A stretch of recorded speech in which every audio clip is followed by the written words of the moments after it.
Next morning, the fat director spoke severely to James. "If you can't behave, I shall take away your red coat and have you painted blue." James did not like that at all, and he was very rough with the coaches as he brought them to the platform. Come along, he called rudely. All in good time, all in good time. The coaches grumbled. Don't talk, come along, answered James, and with the coaches squealing and grumbling after him, he snorted into the station. James was cross that morning. The fat controller had spoken to him, the coaches had dawdled, and worst of all, he had to fetch his own coaches. Gordon never does, thought James. and he's only painted blue. A splendid red engine like me should never have to fetch his own coaches. And he puffed and snorted round to the front of the train and backed onto it with a rude bump. Oh! groaned the coaches. That was too bad. To make James even more cross, he then had to take the coaches to a different platform where no one came near him as he stood there. The fat controller was in his office. The station master was at the other end of the train with the guard, and even the little boy stood a long way off. James felt lonely. I'll show them. He said to himself. They think Gordon's the only one who can pull coaches. And as soon as the guard blew his whistle, he started off with a tremendous jerk. Come on, come on, come on.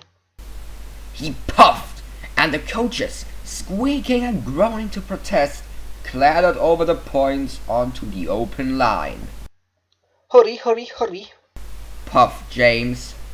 You're going too fast. You're going too fast, said the coaches, and indeed they were going so fast that they swayed from side to side.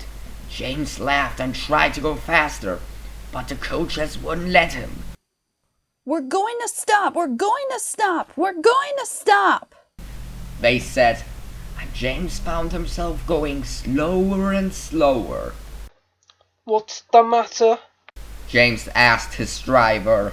The brakes are hard on. Leak in the pipe most likely. You've banged the coaches enough to make a leak in anything. The guard and the driver got down and looked at the brake pipes along the train. At last they found a hole where rough treatment had made a joint work loose. How shall we mend it? said the guard. James's driver thought for a moment. We'll do it with newspapers and deliver Bootlace. Where is the Bootlace coming from? asked the guard. We haven't got one. Ask the passengers, said the driver. So the guard made everyone get out. Has anyone got a leather bootlace? He asked. They all said no, except one man in a bowler hat, whose name was Jeremy Joblin, who tried to hide his feet. Do you have a leather bootlace there, I see, sir? said the guard. Please give it to me.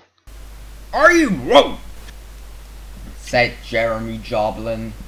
Then, said the guard sternly. I'm afraid the train will have to stop where it is. Then the passengers all told the guard, the driver and the fireman what a bad railway it was. But the guard climbed into his van, and the driver and fireman made James let off steam. So they all told Jeremy Joblin he was a bad man instead. At last he gave them his laces.